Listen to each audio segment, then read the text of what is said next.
All sports, all plays. Yeah. All sports, all plays.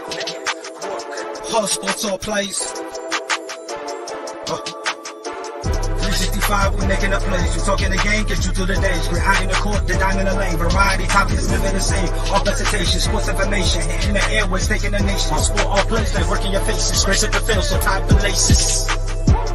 All sports, all plays. Yeah.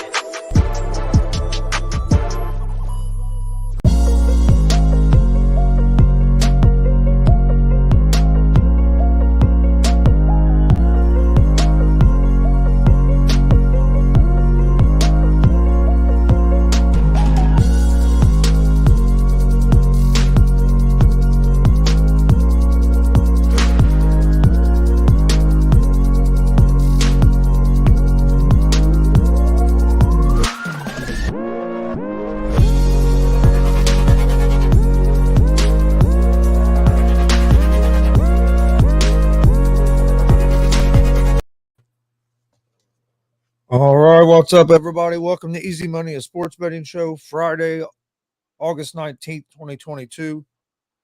Got a big show for today. We're going to do UFC 278, Usman versus Edwards 2, preview and prediction show. Got a special guest today, Pride, from the Prideful Takes podcast. How you doing, Pride? I love drugs. I love drugs. I love drugs. How you doing, Chris? How you doing today, bro? Oh, I'm doing good. Just been watching baseball, done a couple of shows earlier today. Still have two more shows after this one tonight, so it's been a busy day. But I was about to say you're busy, Hey. man. Can I ask a question? yeah, One question, right? I just want to, because I'm not the smartest guy in the world, right? Like, I got a 0 on my test, and they actually gave you points for doing your name, right? So I clearly misspelled my name wrong, right? Can someone explain to me why Colby Covington is still ranked number 1 in the welterweight division? I was wondering that same thing last night when I was looking at some of these fights, and I was like, wow. Not only that, and by the way, I'm gonna get into this whole Luke Rockhold versus Paulo Costa bullshit. All right, we're gonna get to that. How is Marvin Vettori a top 3 fighter? I don't get how that works. And then another one that I'm honestly really baffled by. Yuri Prochazka is the lightweight champion. How is he under Dustin Poirier in the pound for pound rankings? And Dustin Poirier is like, didn't he just get dusted by Charles Oliveira? Yo, I don't know, man. yeah, I don't know how that works. Them rankings are all jacked up. I don't know, man. I just wanted to throw that out there. I apologize for hijacking it. Oh no, you're Chris, fine. the It floor is seems back to like you. for some reason it seems like some of these younger guys like that, the UFC is trying to push them, and they just keep them like the fighters they want. They keep them ranked where they want them, and don't want to let some of these younger guys start moving up the ranks. It's so bizarre. I don't understand it because your product is going to get better the more the better your younger guys are because they're the future. Right. And how is John Jones still in the pound for pound? Yeah. How long's it been? 3 years? Dude, he last fought in 2020. 2020 when he beat Dominic Reyes. Which I don't care what no one says he lost. Yeah, I thought he lost Gustafson the first time. I don't care what anyone says. I think he lost against Thiago Santos and Dominic Reyes. At me. I don't give a flying. What do you think about the Gustafson fight, the first fight? I thought he lost the first time they fought. That I'm not even gonna lie. That first one was. You're talking about the one that he fought him after he fought Sonnen, right? After he fought Chael. Yeah. The first time Gustafson fought Jones. Yep. That one's tough. And the thing is, I rewatched that fight. To this day, I still don't know who won. And that was the problem. I thought Gustafson won the fight, but and that's the thing. Like you also have to beat the champion. You have to beat the champion, right? And so I understood why they gave it to Jones in a way because, yeah, I thought Gustafson won the fight, but right. It was close enough. It was too close You know what I mean? In a championship fight like that, if it's that close, it's usually going to the champion. And yeah, 9 times out of 10, they're gonna give it to the champ. That's just, like you said, that's just usually how it goes. So for me, it was like, don't get it twisted. Gustafsson did a lot in that fight, but it almost felt like John Jones did just a little bit more. Yeah, I think the biggest thing was Gustafsson slowed down in that third round. And that's where John Jones really kind of picked it up. Right? Because it really comes down how you look at round 3, right? Because in terms of output, I think it was rounds 1 and 2 where it was Gustafsson because he came out hot. Then round 3 was when Gustafsson started to slow down. And then 3 and 4 is kind of when John Jones, did his thing. Yep. You know what I mean? So it really comes down to how you, in and essence, then round kind of 5 view that was real third close. round. And then round 5 was real close. Right. Oh, yeah. Nah, round 5 was close. But, like, the weird part about it for me was when it came to it, those because if you think about it, their total strikes was very close, right? Only difference is Gustafsson was throwing more. So, like, you know what I mean? I think he was like his connect percentage was like under 40%. And on paper, that's bad. But if you watch the fight, it's because he threw like a badonkadonk zillion punches and kicks and elbows. Like, he was throwing everything he had. You know what I mean? So he gave John Jones a good fight. You know what I mean? Yeah. But like I said, I just think every time Gustafsson did something, John Jones played it smart, and he was like, I'm gonna do just a little bit more, especially considering I know you're gonna tire yourself out. Because look what you're doing. You're doing so much. And now look at you. Like, you're heavy breathing. You're like, okay, I can't. And John Jones, because he paced himself, was like, all right, we got it. So I honestly, I think you can go either way. But personally, I'm going to go with John Jones because it all comes down to that thing. You need to beat the champ. You know what I mean? You need to beat him. You can't do this thing where it's like, I hope the judges hook me up. Yeah. You can't do that. It don't work like that. Right. You just can't. Because you know who else had I think the judge will bail me out? Johnny Hendricks. Okay? Yep. He lost his GSP and he ain't been the same since. Nope. He just basically tried to get a takedown and hold you down. That's it. Oh, what a time to be alive. All right, let me get these odds pulled up here real quick. But before we jump into the fights on baseball this week, if you guys have been watching, had a pretty good week so far. So far going into today, picks were 27 and 17 overall, and the picks of the day were 12 and 4. So Major League Baseball, if you've been placing any bets on those picks, you've been doing pretty good. I got a few baseball picks I'll give out here toward the end of the show after we talk UFC. But the baseball picks the last couple of weeks, I had one bad week, and then like the last 2 weeks, I've been back at doing pretty good. But baseball, man, it's hard because you never know what the hell's going to happen. Nah, bro, it don't matter. You can go look at the numbers. You can think you're picking the right pitcher. It don't matter. Yeah, then all of a sudden, Albert Pujols is out here getting freaking pinch slam. hit homers, bro. It's wild, bro. Bless his heart. Bless his heart. Before we get into it, Damien had a question. He said, do y'all think John Jones will ever come back to the heavyweight division? I'll be honest with you. And Chris, let me know if I'm crazy. At this point, I don't want him back. I don't want him back. And the reason being, you took too long to come back. Yeah. You took too long. Right? And supposedly he says he's coming back at heavyweight. How many times has the UFC tried to do John Jones? At first, he tried to do John Jones versus DC at heavyweight. Yeah. Then DC retired. Then they tried to have him against Stipe. Then John Jones just didn't want to fight.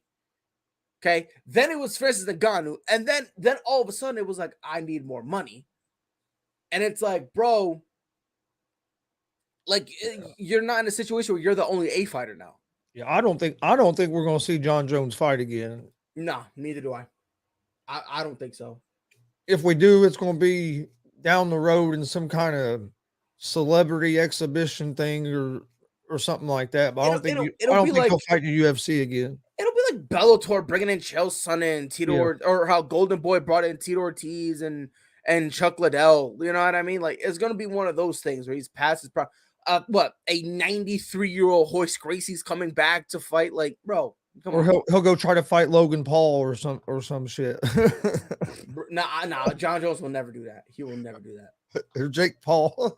There's no way. Get in there and box Jake Paul. The day he does that, I don't care what anyone.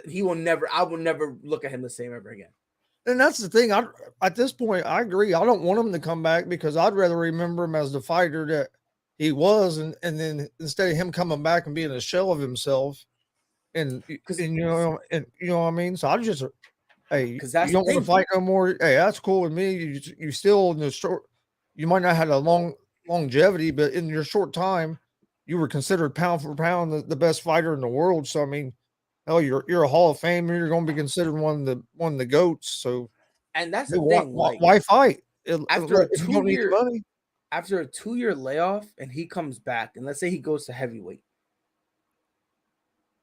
does he really beat Francis Ngannou?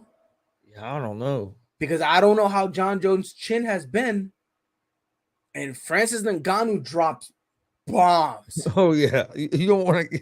You don't want to get him. Even though he just lost, well, John Jones, after a 2-year layoff or 2+ year layoff, will he beat Stipe? I don't know. 2+ year off, will he beat Cyril Gane? I don't know. I'm saying Tai Tuivasa take massive blows. Can John Jones beat him? I don't know. Yeah, because we have to see his chin against that kind of power. Because that's what I'm saying. These heavyweight guys, they throw some bombs.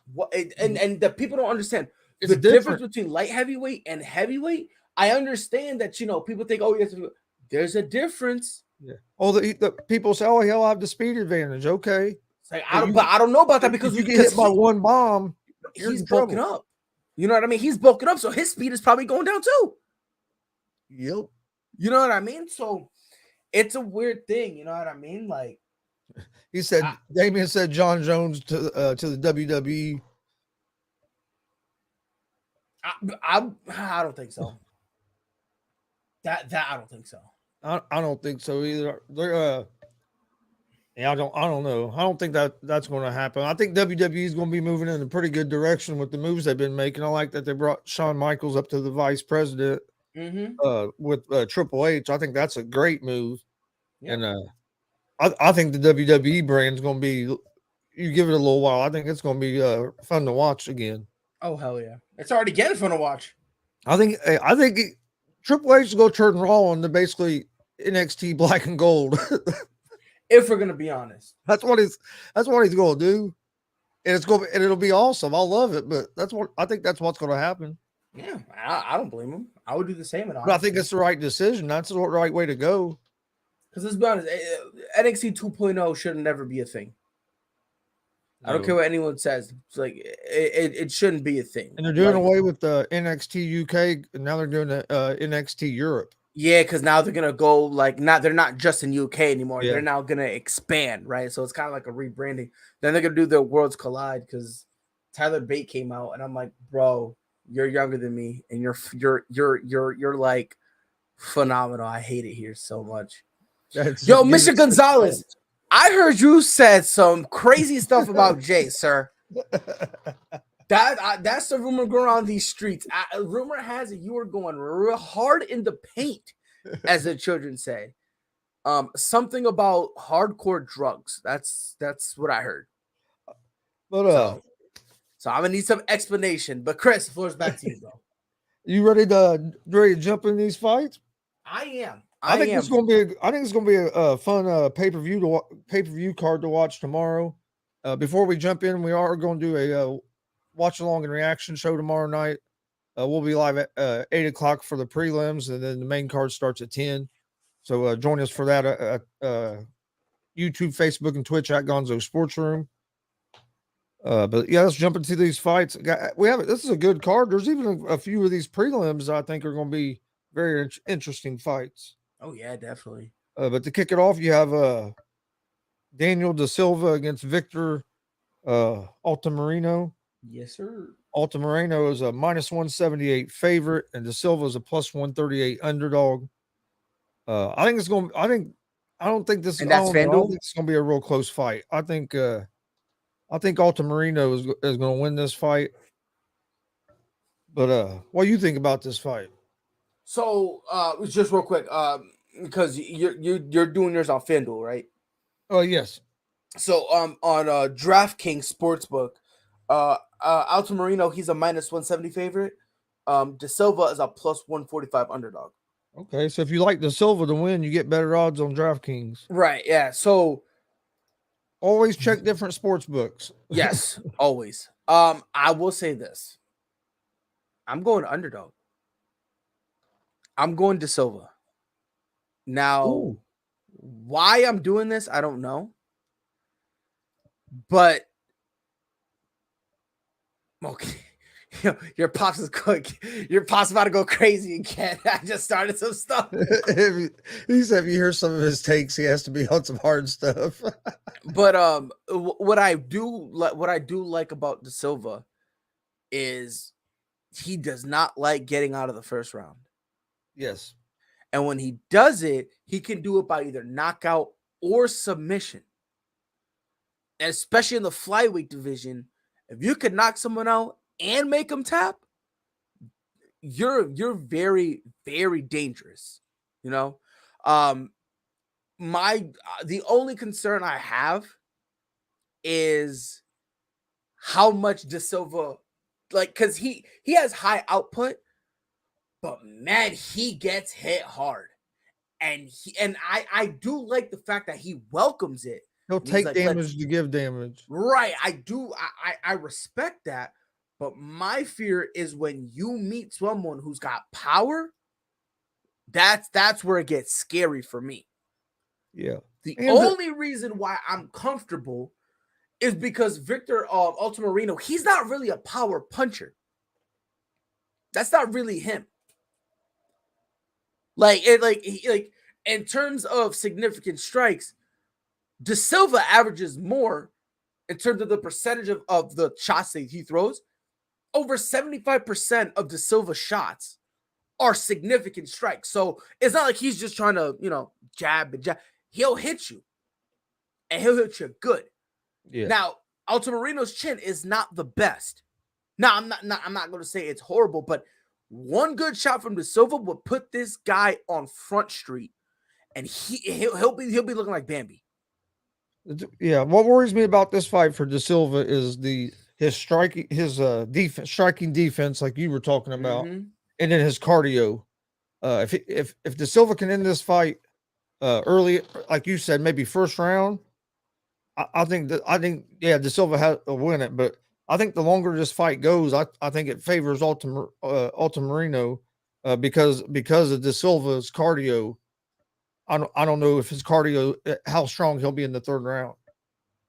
Yeah, which again, I don't think it gets, I don't think it gets that far. I can't. Altamirano has pretty good wrestling as well. He has 4 submissions to his credit. Da Silva has 6 submissions to his credit. So, right, but at the same, for me, like the way I look at it is when I see a guy who can hit, and he gets matched up against a guy that he outstrikes, especially those contact hits, the hits that really be messing you up. A guy who takes those hits, a guy who can put you on. For me, I don't see a world. I'm surprised Da Silva's. Let me just get that out the way. I am shocked, flabbergasted, confused, befuddled, whatever synonyms you want to use. How Da Silva is the underdog blows my mind.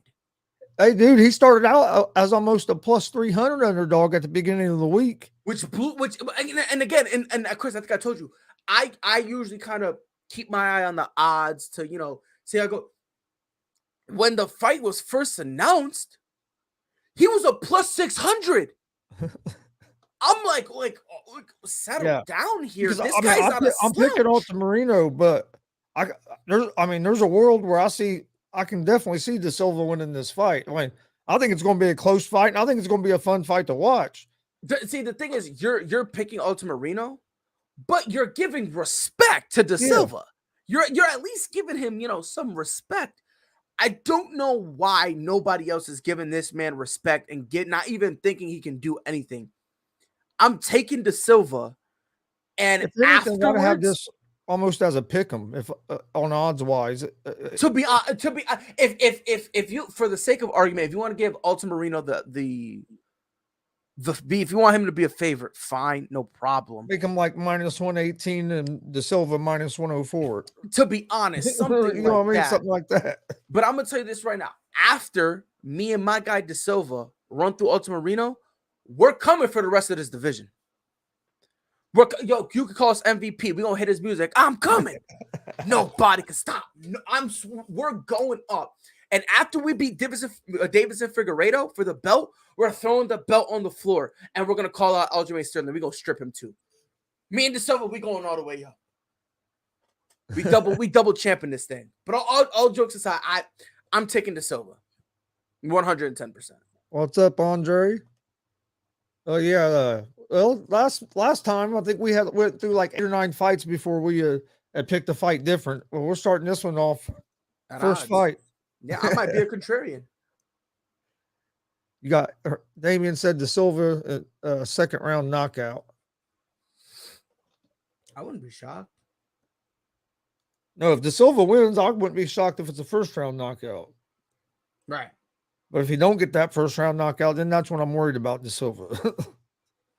But next fight, you have I don't know how you say that name. I'm just going to say Ari against Perrin, Oling or Kuling, something like that. Oh, yeah. Eric Ling versus Jay Perrin. Yeah. There you go. Eric Ling is a minus 150 favorite, and Jay Perrin's a plus 118 underdog on FanDuel. How this one is close in terms of odds blows my mind. This is disrespectful. What you got on DraftKings? So on DraftKings for this one, I'm looking at Ori. He's a minus 135 favorite. Jay Perrin is a plus 115 underdog. Okay. So about the same. Yep. Perrin's a plus 118 underdog on FanDuel. What's your thoughts on this fight? So for me, I am not going Jay Perrin. There's no way a dude who's 0-1, I'm out here. Like, you're putting a rookie against a vet. There's no way. The matchmaking for this fight is terrible, dude. It's brain dead. Let's just get out the. It's brain dead. It is brain. It's almost as if they were like, "Yo, go, just go do something. Go do something." Yeah, it don't make no sense. I don't understand why you have Perrin fight. Just a guy that, like, yeah, you know what I mean. Like, Jay Perrin is so unknown. If you go to the UFC's website, they don't even have his stats up like that. There's just some empty slots because, like, no, like, you know what I mean? Not even a picture of him on there. It's just like the grayed out guy. Like, what the fuck, man? Like, oh, excuse my French. I think I'm. I don't care. F it. Bleep. bleep me out. But that's why for me, it's just, I don't know, man. It's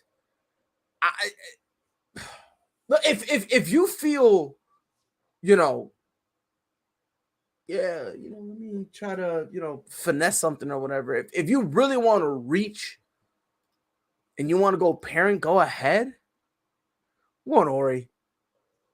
I'm going Ori as well. Yeah, I there's don't just no way I can understand how see it. Perrin is only a plus 118 underdog. Mhm. I don't understand it. I would have Ori as a like a minus 220 or minus 230 favorite at least. So Mhm. I don't know how these odds got this close, but yeah, I like Ori too. I think Ori's the better just the better fighter, the more rounded fighter. Uh, has great power too for that weight class. So I'm going with Ori as well. Yeah, and again, I'm not even trying to be, and act like this kid doesn't have a chance, but he doesn't have a chance. And then the next fight, you got Amir Albazi against Francisco Figueroa. Albazi's a minus 530 favorite. Figueroa's a plus 360 underdog. So over here, so Blasi, he's a minus 475 favorite, and Figueredo's a plus 380 underdog. Okay, so if you like Figueroa, DraftKings would be where you want to bet it at. This is 360 on here. You get it at 380 at DraftKings. I like Albazi, but one thing scares me about this fight. He hasn't fought in over 2 years. And That's what scares me. But man, other than that, I think he's the better fighter. He has great cardio. It just scares me because he hasn't fought for over 2 years. no, and you hit it right on the head. That those 2 years, I think, is really going to come back and bite him. That's why for me, I'm taking Francisco Figueiredo. I'm going under. I'm taking the underdog. Ooh. But it's those 2 years, the 2 years of inactivity, that really concerns me. Because maybe it's just me, but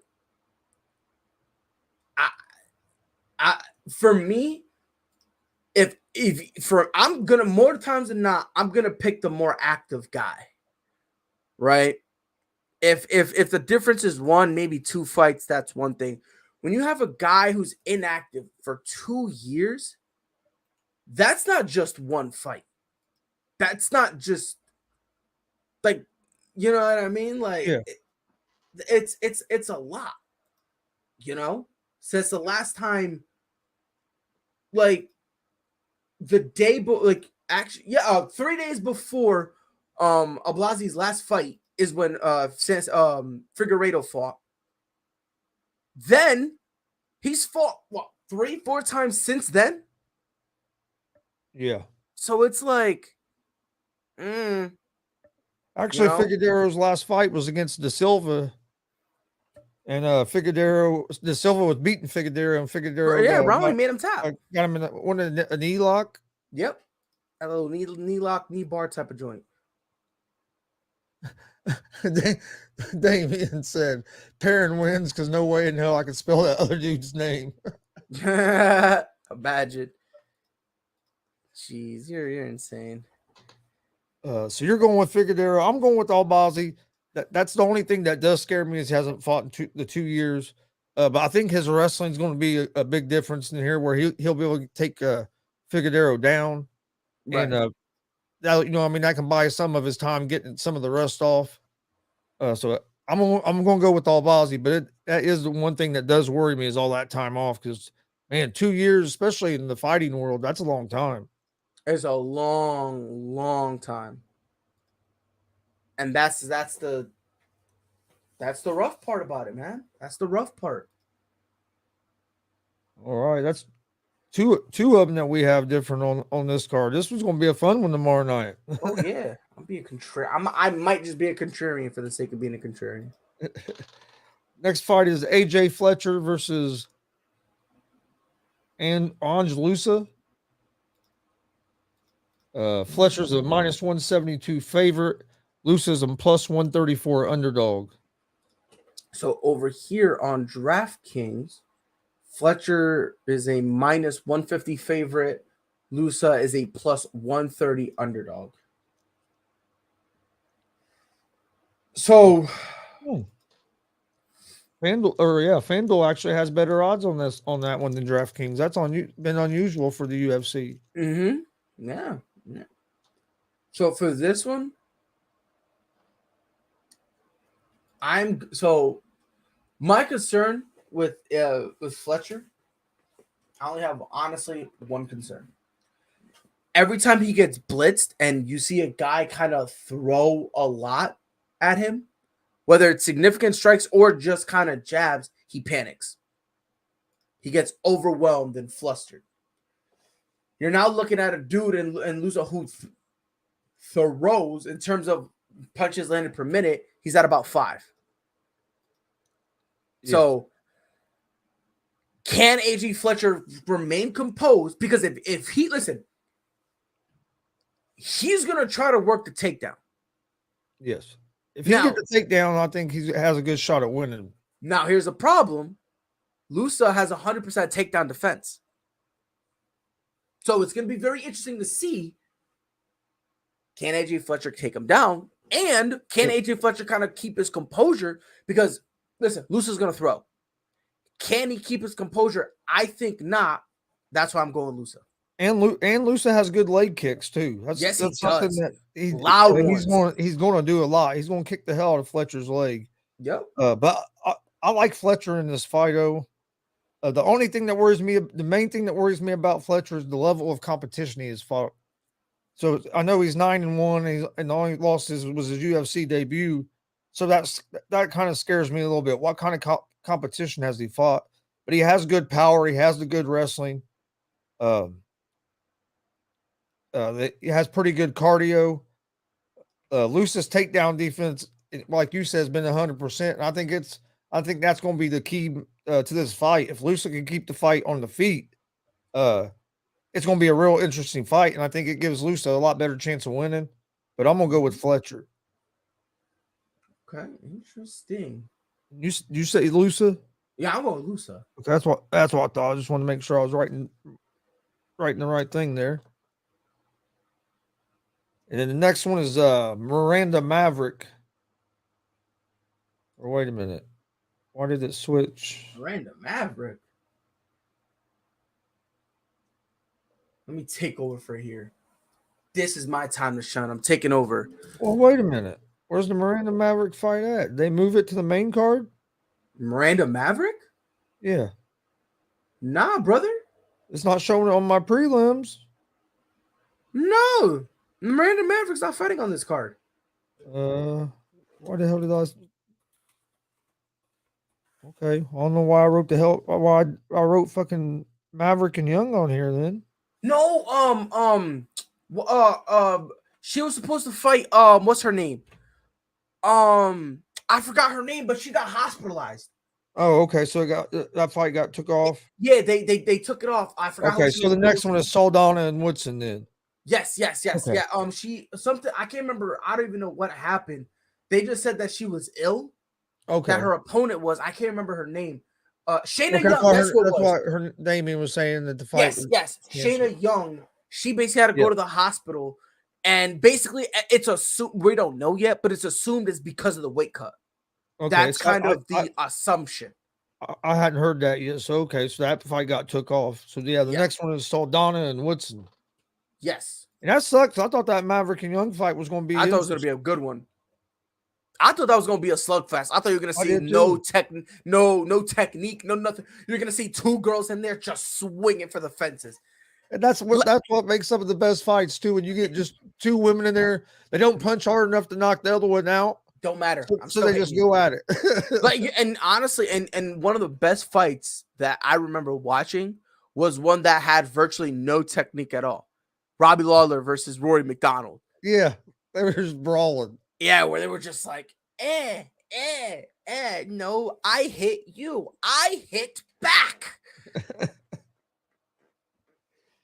See, we got Saldana's Woodson's a minus 390 favorite. Saldana's a plus 280 underdog.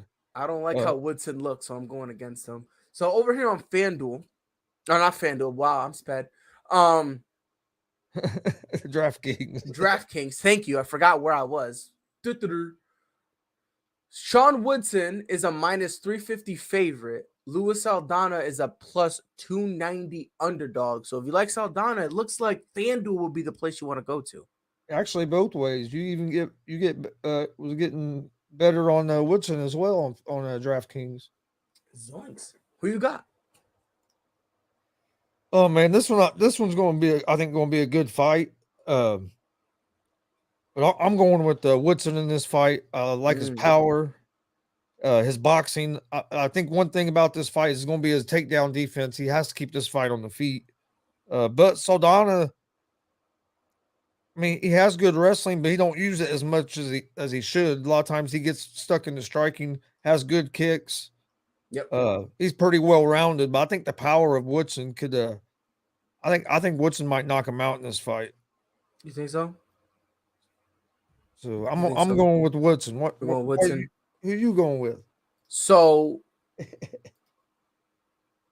Woodson looks like a crackhead. Cardio scares me with Saldana.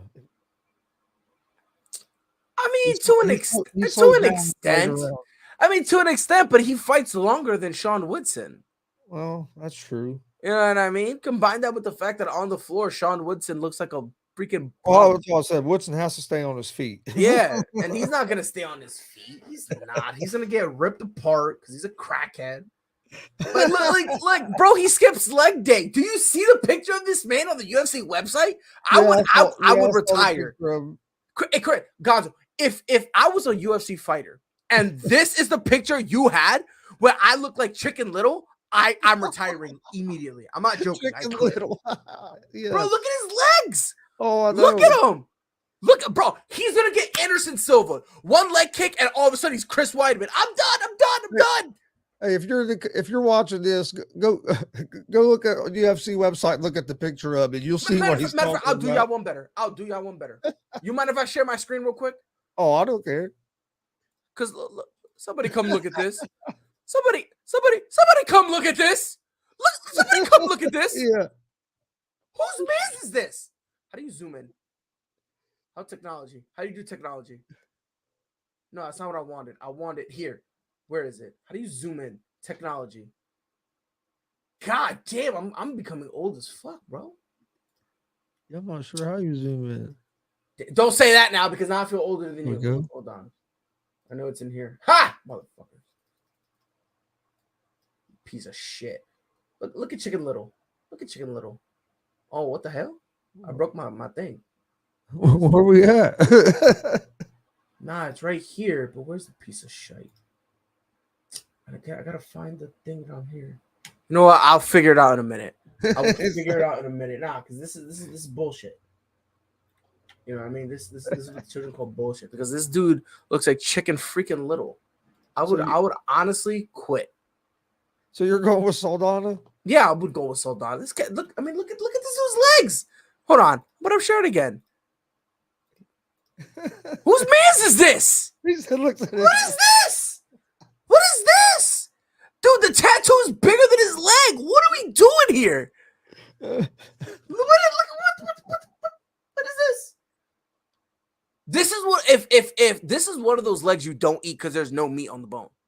Well, I think what they did was they cropped a picture of him that was real small and they stretched it. No. What it is he skipped leg day.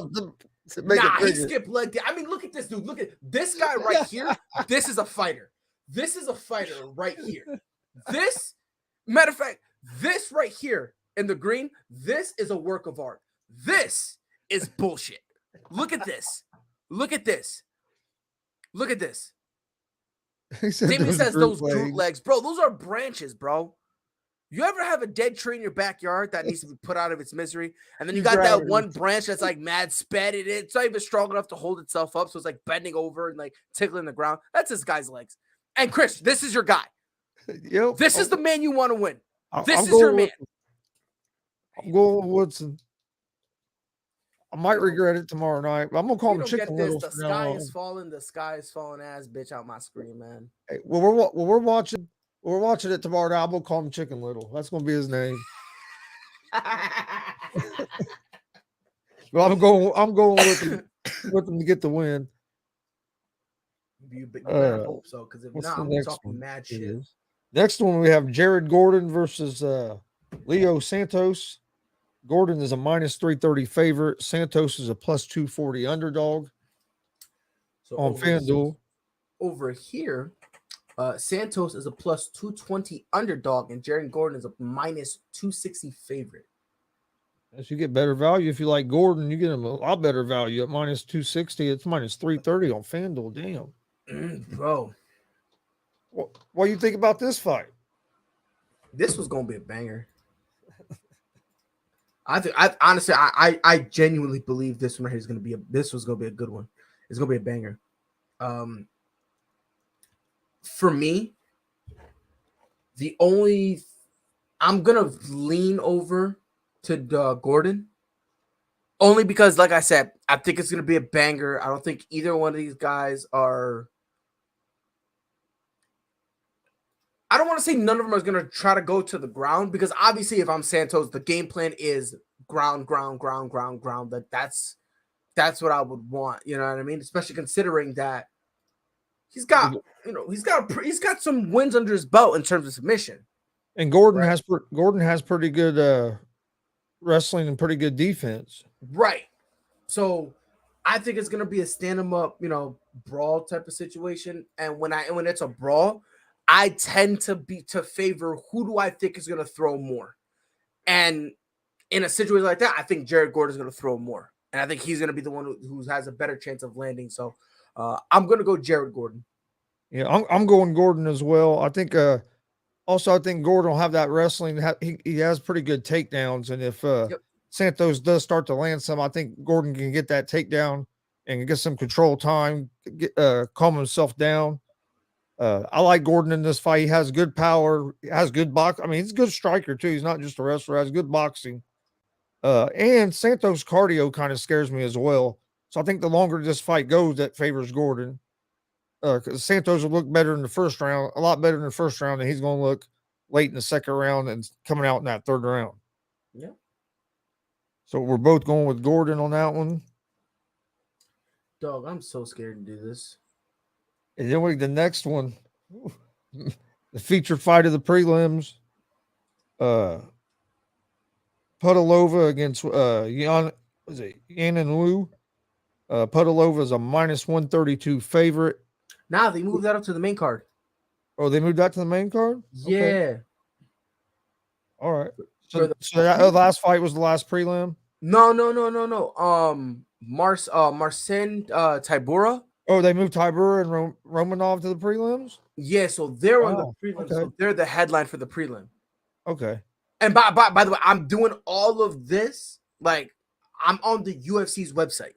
Okay, yeah, no. Because usually when I was just going by FanDuel's order. Yeah, because that's the thing. Like, sometimes when they kind of switch them up, and sometimes they don't. Sometimes the other, like, the betting sites don't know it.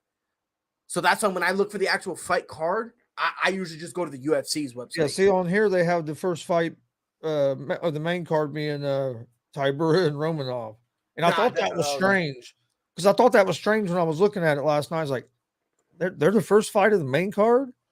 Yeah, I think that could be a pretty good fight. Like, yeah, they're headlining the prelims, and then so we'll do that. We'll do that one, then we'll go back to the Pudilova and Wu. Mm-hmm. So I guess the feature fight for the prelims is Alexander Romanov against Marcin Tybura. Mm-hmm. Romanov's a minus 410 favorite, and Tybura's a plus 290 underdog on FanDuel. So hold on. What was Tybura? Plus 290. Okay, and then for Romanov, minus 410. God damn. So over here, Tybura is a plus 280. And Romanov is a minus 340. Damn. Yeah. If you're betting UFC, I've noticed it seems like you get better odds at DraftKings.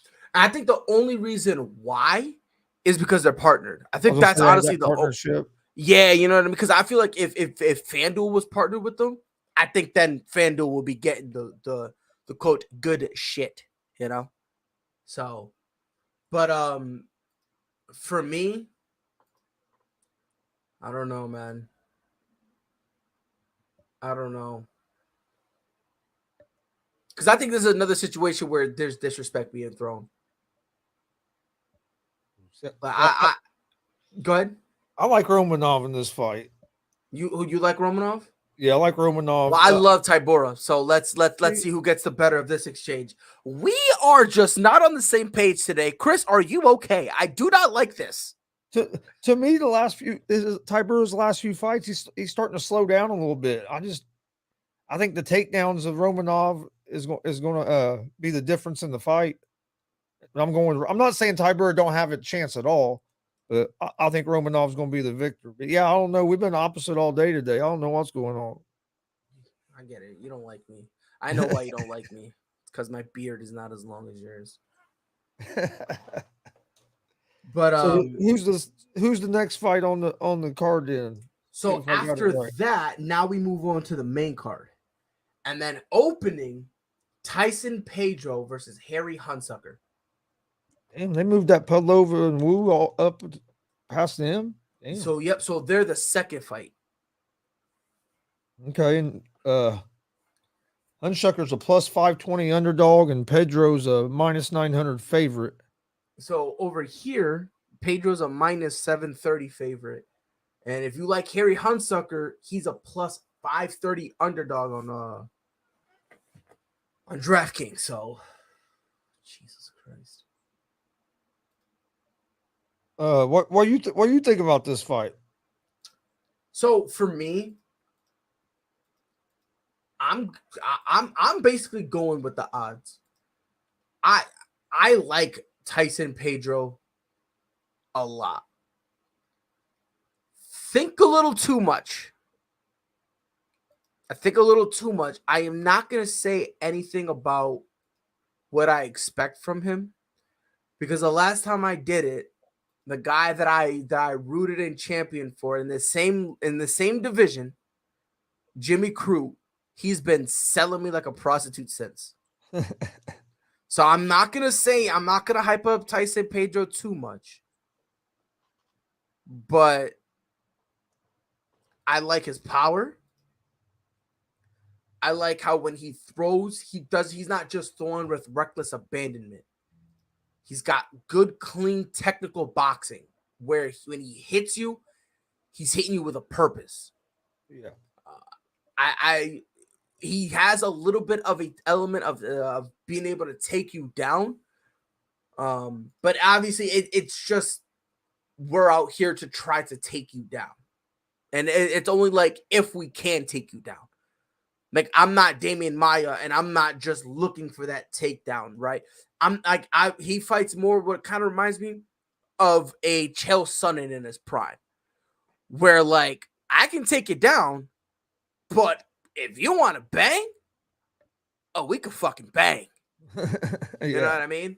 And again, when it comes to significant and the biggest thing that I like, Tyson Pedro hits you with good, strong punches. He hits you with significant strikes, and he makes sure he's not getting hit that much, which I like a lot.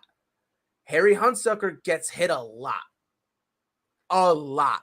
He dares people to hit him, which, hey, it's fine, except for a dude who can sneeze on you by accident and knock you out. And again, not only can he knock you out, this guy can work on the mat, so he can make you tap as well. So because of all that, I'm going Tyson Pedro. Damien says, I don't know who wins this, but whoever has the last name with Sucker in it need to question their parents right now.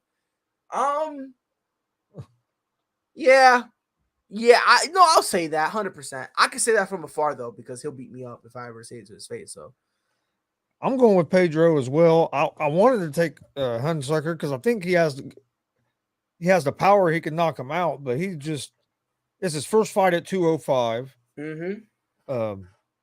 Pedro just has so much, and Pedro's grappling he's a great grappler as well. Has good kicks. I just think Pedro's the better overall fighter. And so I'm with you. You have on this fight, you have to go with the odds. And there's really, if you're betting it straight up, there really isn't no value at taking Pedro at minus 900. Yeah. You're betting a lot of money to win a little. Mm-hmm. This fight I would not touch. I wouldn't touch this fight unless you're like supremely uber confident in Harry Hunsucker. Yeah. Like if you're that confident, go ahead. But these are one of those odds that like in order to make enough money to make it worth it, you got to pull up a second mortgage on your home.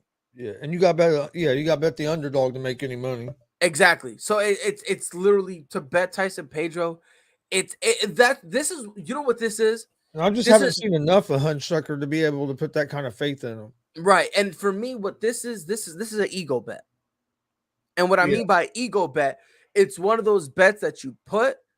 You know you're not going to win money, but you can pat yourself on the back saying, "Yeah, I bet on the right guy." It's just an ego bet. So. Or you'll have some of them people that they'll bet on a fight like this. They'll just throw a few bucks on Hunsucker, and then if they get lucky and he wins, Right. they'll be like, "Oh, look, see, I picked that. I called it." Right. So Yep. you get that both ways. That's why I like going to the sports book. We go to the sports book here about 20 minutes away from us. Me and Dad will go there on Sundays sometimes and we'll sit there and watch NFL games. And man, just the atmosphere, watching everybody go crazy and everything. It's funny out there. You see people when there's money on the line, people get into it big time out. It's a wild atmosphere. I'm trying to get it where I can do my show out there. Nice. By the way, on some Sundays. By the way, just letting you know, I'm gonna need your help with something after the show. So, all right. Yeah. Who's the next fight? Is it the Puddalova and Wu? Yes. Okay, I didn't think they was gonna put that in front of the Aldo and them. So with Puddalova and Wu, see, they were back on my prelims. Yep. So while you look for man, I like FanDuel, but sometimes the way shit's set up, it pisses me off. So why you update it? Yeah, while you find it, over here, Wu is a plus 105 underdog, and Lucy Puddalova, Jesus Christ, I'm stuttering like a mug right now. She's a minus 125 favorite. Okay. Over here, Puddalova is a minus 132 favorite, and Wu's a plus 104 underdog.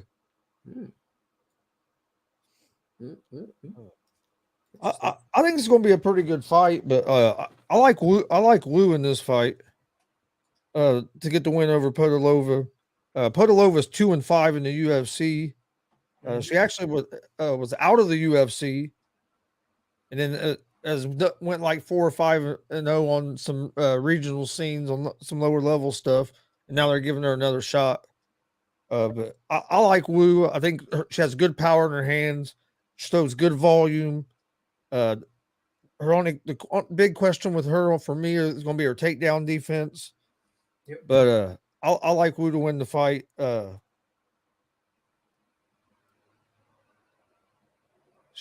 mean, Puddalova has a 4-1 her last 5, but like I said, the competition hasn't been the same as Wu's. So, for me, I just look at it as a situation where Puddalova is like, I understand what you're saying about Wu's takedown defense, but Puddalova, it's not like she's a phenomenal takedown artist herself. Yeah. You know what I mean? So for me, It's almost as if the thing that Wu has, like the weakness in terms of her takedown defense, Puddalova doesn't have the skill to take advantage of that weakness. No, and on their feet, Wu has more power. Way more Puddalova power. does on their feet. Right. She has way more power. And she's gonna have to fight. She's gonna fight inside. She's gonna, a little bit of Puddalova's gonna try to stay on the outside and use that jab. Exactly, right. Because she has the I think she has like an 1.5 reach advantage. 2.5. 2.5. So, she's got a pretty respectable reach advantage, but I'm going Wu. It like I said, and you hit on, like, you said it too. Yeah, Wu, she suffered, it's easy to take her down, but if you're not good at takedowns, it won't matter. No. So that I gotta go Wu. That's who I have as Wu as well.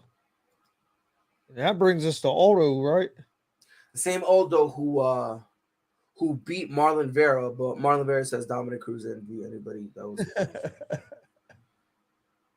my fault. My fault. I'm immature. I apologize. Humblest apologize. Marlon Vera. I gotta watch it. I'm gonna try to watch that tonight. I haven't got a chance to watch it yet. But you have Aldo against Devashili or something, however you pronounce his name, something like that. Yep. Murab. Aldo's a plus 114 underdog, and Murab is a minus 146 favorite. Over here. What you think about? Oh yeah, go ahead with the odds. I'm ahead of myself. You're so excited. But Aldo's a plus 120 underdog. Murab is a minus 140 favorite. Minus 140 favorite. Yeah. Oh, okay. I pressed the wrong button there. Minus 146 here. So yeah, you get better value on both fighters at DraftKings. Yeah. I think it's going to be interesting. It's hard for me to pick this fight. Because the thing is, right now, Jose Aldo, he's fighting on borrowed time. Yeah. That's my thing. I want to pick Devashili, but also Aldo has looked pretty good his last 3 fights. Right. He beat Marlon Vera, who I guess, Aldo sucks because he's from the WEC. So, fuck you, Marlon. He then beat Pedro Munoz, right? Yeah. And then he beat Rob Font. Now, I think I might have been here when you did the Rob Font one. I picked Rob Font because I was very, very scared. I thought where Aldo was in his career, it was really it for him. Yeah, I thought Aldo was pretty much done. I'm not going to lie. Right. Like, let's be honest. Jose Aldo is, I don't care what anybody says. He is solely responsible for the Rob Font train to disappear off the face of the planet. Remember how we were hyping up Rob Font? Yeah. You know what I mean? Like, he was on a after he lost to Rafael Assunção, he beat, I think it was Sergio that he beat one of the Pettis brothers. I think it was Sergio. I want to say it was Sergio.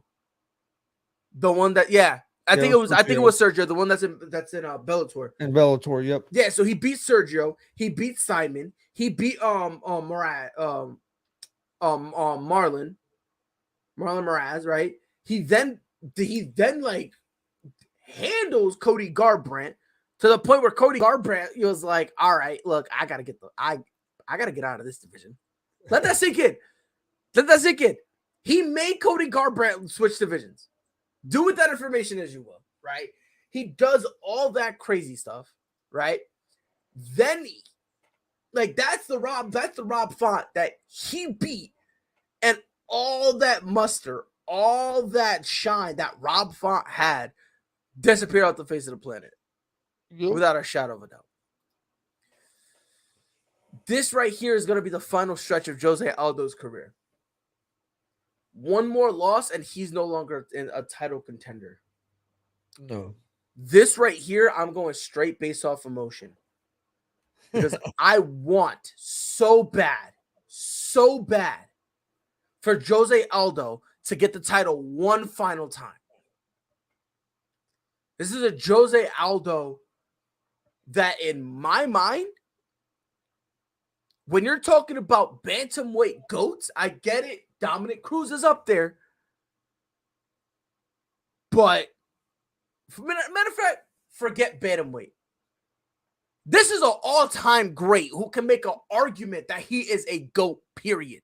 Oh, dude, the run he was on before he got knocked out in 7 seconds by McGregor. Whoa. You gotta say, he was awesome. Chris, why you had to say 7 seconds? Why you had to throw this out? You could have just tell you said why. that he got knocked out. Let me tell you why. Because I lost $100 that night. I bet my buddy $100 that Aldo was going to win that fight, and I lost it in 7 fucking seconds. to this day, you got just a little bit of hatred for Jose Aldo. Yeah, I was always you love fan. him and you respect him, but there's just that little inside corner of you that's just straight dark, like fuck Jose Aldo. I was always an Aldo fan, but I was like, man, I couldn't believe he got knocked out that quick by McGregor. I thought Aldo would win that fight. I'll be honest, I low-key saw it coming because when Jose Aldo charged, and I think they even said it. I think Joe Rogan even said it. Like, Rogan said something about it before the fight. Yeah, he was like, he's charging, like, relax. And you know, it was wild. But I'm gonna go Jose Aldo because I hope and pray that we see that this is just a me thing. This is just a me thing. I hope Jose Aldo gets one more title shot. Because I don't know. I want to see. I wouldn't mind seeing him get another title shot, but yeah.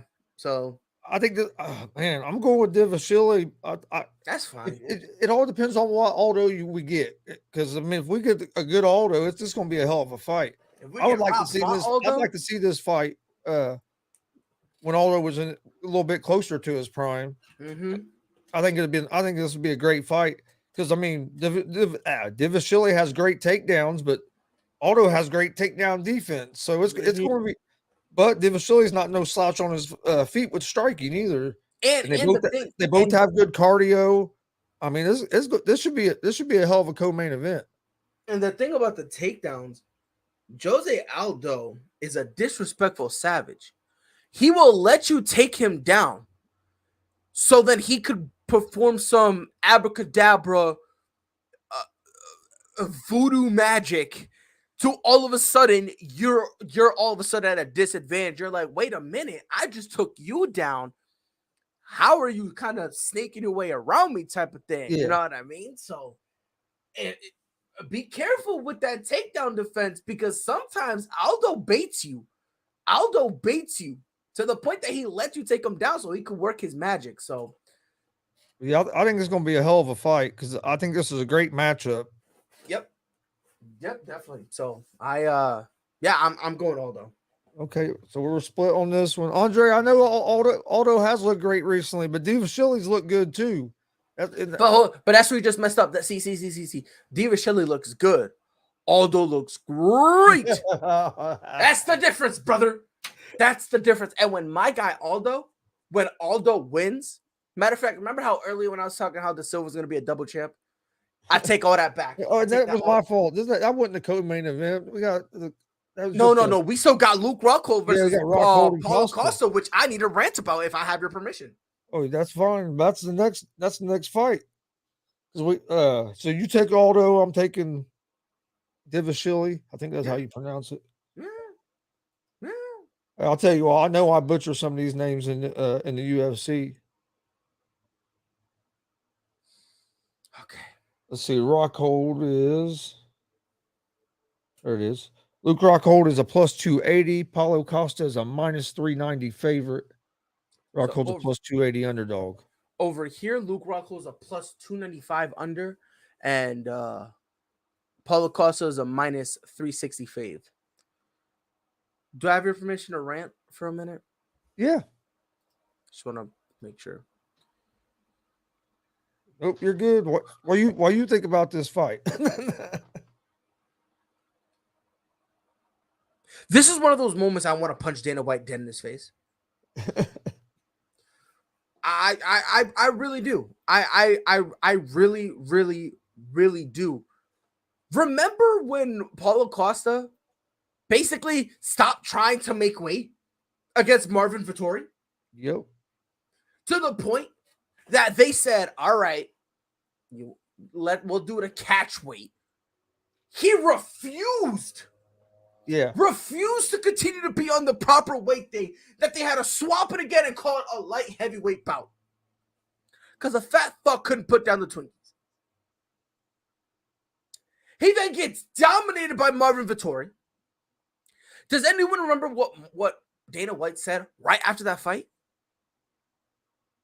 Man, if Paulo Costa wants to stay in the UFC, he's got to be at light heavyweight. It's light heavyweight or nothing. The very next fight, we're feeding him an old Luke Rockhold. What are we doing? Dana, brother, Uncle Bobby, what are you doing?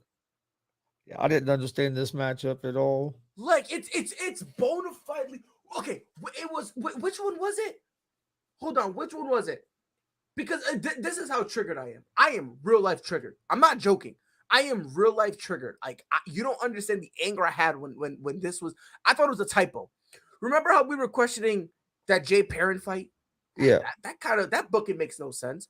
Yeah, that's how this yeah. one is too. You know what the main card decided to do? Whoever put this fight together, hey, hold my beer. I'm gonna one up you. Hey, Paulo Costa, come back down to middleweight after the boss said you can't. Yeah.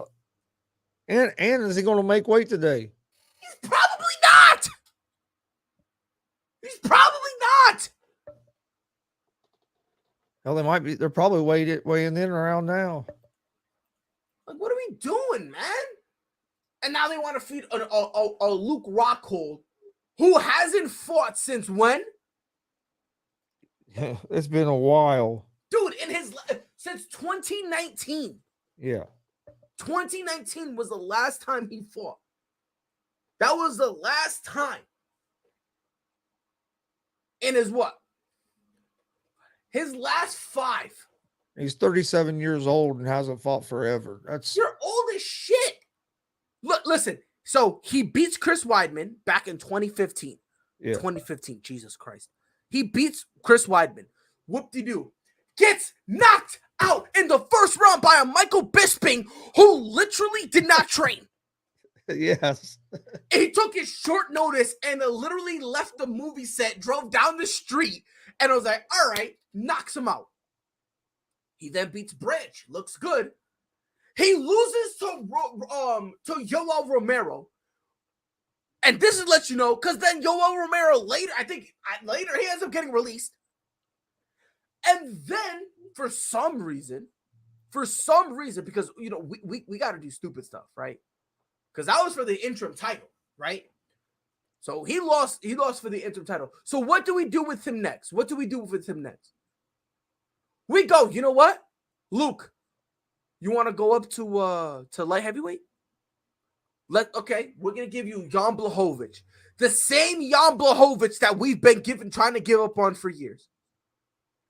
And my guy gets slept in the second round. That was back in 2019. 2019, John Jones was still fighting. Yeah. Okay? Back then, do you know who else was on that card? Do you want to know who else was still on that card? Diego Sanchez. Damn, Diego. Michael Chiesa. Gilbert Melendez. Oh, man. I'm missing Melendez. Askren. I like Askren, too. I was a big Askren fan. Like, that is the same pay-per-view that Ben Askren got knocked out by that knee. Mm-hmm. And what was that about? 5 seconds. 5 seconds? Yeah, he hit immediately. Yeah, immediately. Yeah, I lost. I think I lost $25-$30 on that fight. So fuck Ben Askren. Is that what? No, I'm still an Askren fan, but then he. So you respect Ben Askren, but we're slandering No, Jose Aldo. I still respect Aldo. I just have a little bit of hatred. But well, actually, I'm not the biggest Askren fan now because then he fought again after that, he boxed and got knocked out by Jake Paul. That kind of. But I don't know, man. Like this middleweight bout to me makes no sense. Look, there's no way Luke Rockhold wins. There's no way. You got to go Paulo Costa. Yeah. Yeah, I got Costa too. And guess again, you know what's going to happen? You want to know what's going to happen? Paulo Costa's going to win. I'm going to tell you exactly what's going to happen. He's then going to be like, I'm back. He's going to say some dumb shit like that. He's going to call out Israel Adesanya again. Watch. You beat a 37-year-old dude who his last fight was at light heavyweight. Then that hasn't fought since 2019. You beat him, and all of a sudden you think you're going Sizzler? I don't know who. Not only did you book this fight, you booked it as your co-main event. Andre says this is the last fight on Paulo's contract. I can't imagine the UFC bringing him back. I can't imagine them bringing him back. I don't think so either. I don't think they're going to bring him back. But I think too much damage has been fight? done. How do you put this fight as a co-main event ahead of Aldo and Divashili? That should have been the co-main event before this fight. Because to be honest, between Aldo and Divashili, let's be honest here, they are both up there in the bantamweight division. Piotr Jan is going to be busy sending Sean O'Malley to the Shadow Realm. TJ Dillashaw I thought Sean O'Malley was your dude. So what? Woo! You almost got me hot, Chris. You got me hot. But like, you got like Piotr Jan is gonna just beat the shit out of Sean O'Malley. So that's the number one dude, right? That's the number one dude. Number two, TJ Dillashaw, if I'm not mistaken, he's fighting Aljamain Sterling for the belt. That's his next fight. That's the number 2 ranked guy. The number 3 ranked guy is Jose Aldo. Yeah. Right? So he's fighting the number 6 guy in Divashili. Marlon Vera just fought. That leaves Corey Sandhagen. Whoever wins this fight, you can make an argument. Their next fight will be a number 1 contendership match. They'll definitely bring him back. All his fights are wars. No, he doesn't price himself out. Well, here's the thing. Can he make the weight? Yeah. Or he's going to have to go up a weight. Well, that's the thing. He doesn't want to fight at light heavyweight. Jan, but he didn't accept that Cheeto fight for Boston. Yeah, all right. Settle down. We don't. You settle down. Piotr Jan would have destroyed Marlon Vera. He would have destroyed Marlon Vera. I agree. Hold on. No. Where is it? He said, "Where is it?" You want me to put that back up? Put it back up there. Andre, I love you, bro. He would have destroyed Marlon Vera. And by the way, that wasn't the first time him missing weight. No, but that was not the first time that he has missed weight. And didn't he miss it by like 14 pounds or something? Yes. It was ridiculous. Like he wasn't even trying to make the weight. That's how bad it was. It was that bad. It looked like he wasn't even trying to make the weight. He didn't care to make the weight. Chito Bitian stopped. What are we doing? What are we doing? Explain to me. I don't think he beat John either. Not even close. And not even close. Not even close. No way. But speaking of that fight, let's move to the main event. What do you think about this main event? We have Usman Edwards 2. I'm honestly shocked. Let me see what the odds are here. By the way, over on Usman's minus 370, and over here Edwards is plus 265. Yep, over here Usman is a minus 345, Edwards plus 285. Again, if you're going to bet on the UFC, I recommend checking out DraftKings over FanDuel. DraftKings, you're getting better odds, better value. What's your thoughts on this? I feel bad for Leon Edwards. It's a long time coming, right? He finally got his shot. This fight should be getting more hype. Unfortunately, you are running into. Should I? I'm gonna say it. I don't care. Fuck it. You unfortunately have ran into the welterweight GOAT. That's unfortunately. When Kamaru Usman goes through Leon Edwards, Kamaru Usman will be considered the welterweight GOAT. And I think at this point, you won't be able to argue it anymore. You won't be able to. And not being no disrespect to Edwards, I just don't see much difference from the first fight. I don't see how Edwards beats Usman. Right. And it's sad. It's sad because I look, like I said, I respect Leon Edwards. I like Leon Edwards. I think he's a hell of a dude. I think he's a hell of a fighter. But the unfortunate reality of the situation is that you're now running into a guy that unfortunately is just better. He's just better. Yeah. He's at a little bit of a different level. Right. And it's like every single time they've thrown, guys in front of Kamaru Usman, he only lost once. That was against who did he lose to? Who did he lose to? He has one loss. Where's the damn censor bar? Damien, you're ugly. Shut up. Who did he lose to? He lost to somebody. I'm not sure. I can't think of it off the top of my head. I know he lost to someone in the UFC. And yeah, I mean, Edwards is 19-3, so he's not a slouch at all. No, he's not. But unfortunately, he's not Kamaru Usman. Yeah. That's just the sad part of it. Like I said, I don't see much difference in this fight from the first fight. I think, like you said, Usman's basically going to go through him. If anything, if it does go all 5 rounds, it's going to mainly be probably Usman getting a takedown and Edwards not trying to take a whole lot of damage. Right. So, like I said, these are just some of the names that he has under his belt. I'm not even going to mention the first Edwards fight. Strickland, Alves, Meek, Damian Maia, RDS, Rafael Dos Anjos, Tyron Woodley, and that was before Woodley was dropping off. Like Kamaru Usman basically ended Woodley's career. Yeah, let's just put it. That was the last time Woodley looked like Woodley. Right. He beat Colby Covington twice, easily, with no effort. He beat Gilbert Melendez when everyone said, "Oh, he has no power, he can't box," knocks him out. Okay.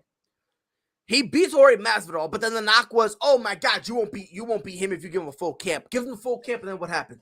He sent him to the shadow realm. Like, he beats Leon Edwards. Yeah, I mean he's beat everybody. I mean, think about it, because after that, who's he going to fight next? It would have to be Chimaev. It would have to be him. It has to be because they've been trying to push that dude to the top. And I think, man, that'd be interesting. He's not winning. Let's just get that out the way. Chimaev is not. He's not beating. I mean, there's no way.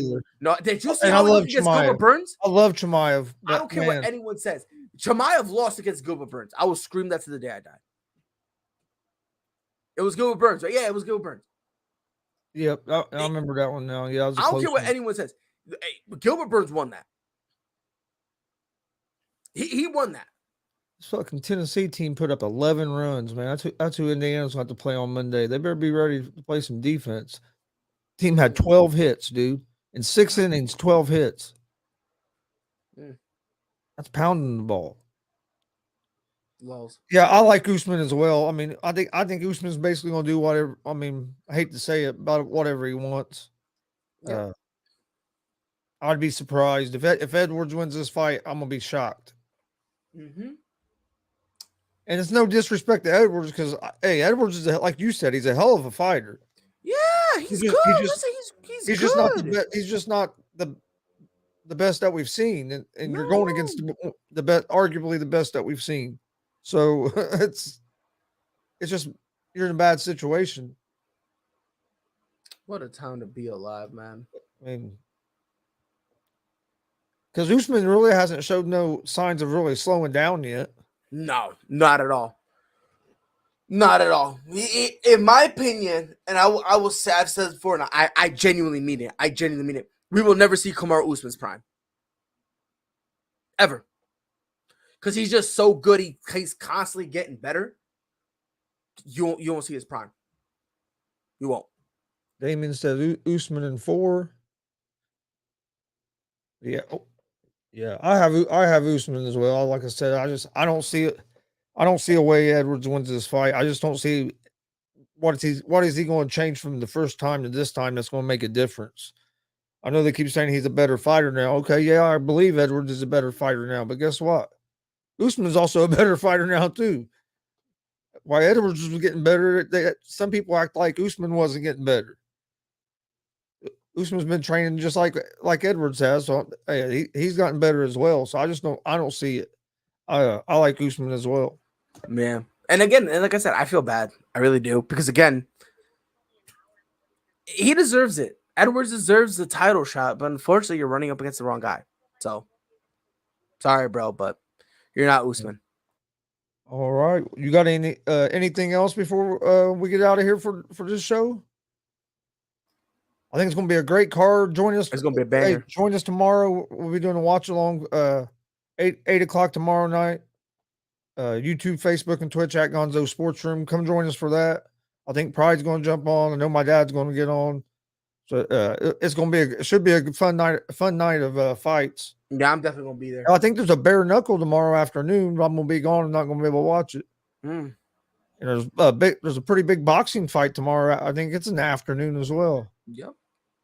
So quite a bit of sports this weekend with all the baseball and everything else. But want to thank everybody for joining us. Don't forget, check out Prideful Takes Monday, Wednesday, Friday at 6. Yes, sir. Go check that out. You can you're on Facebook, YouTube, Twitter, and then I upload the shows on Apple Podcasts, Spotify, and the website pridefultakes.com.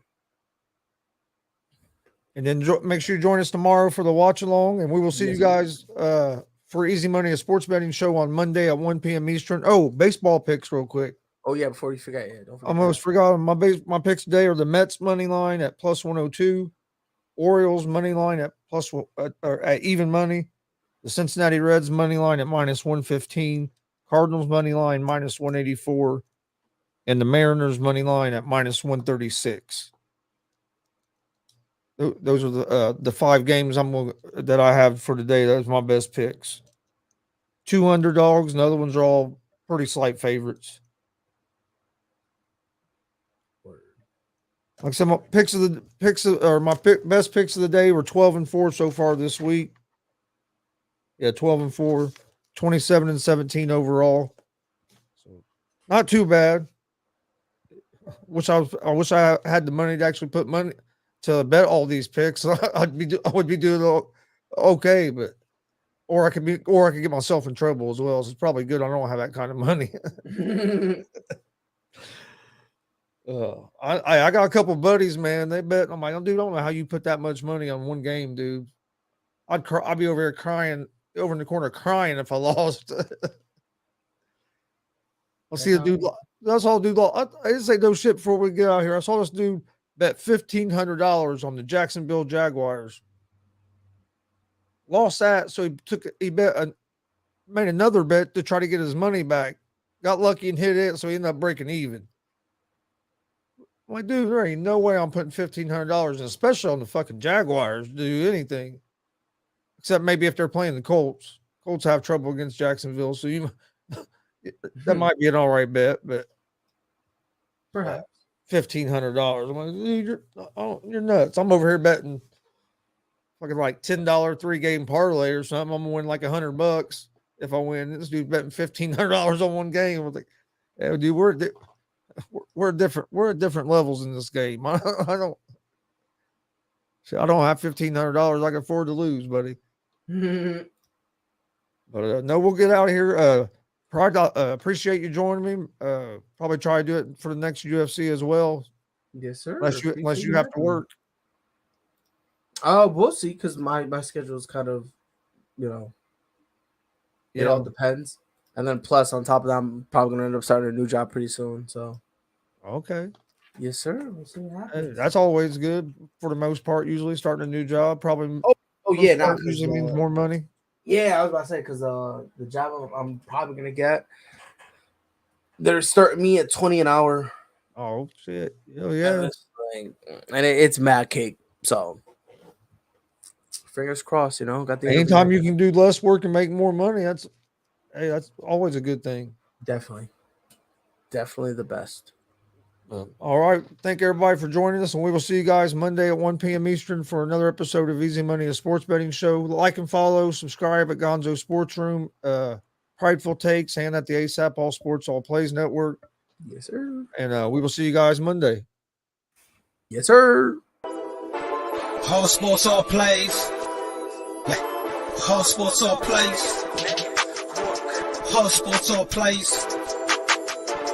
365, we making a plays. You talking the game, get you through the days. We're high in the court, the dime in the lane. Variety, topics, living the same. All presentation, sports information. Hitting the airways, taking the nation. All sport, all plays, they working your faces. Grace at the field, so tie the laces.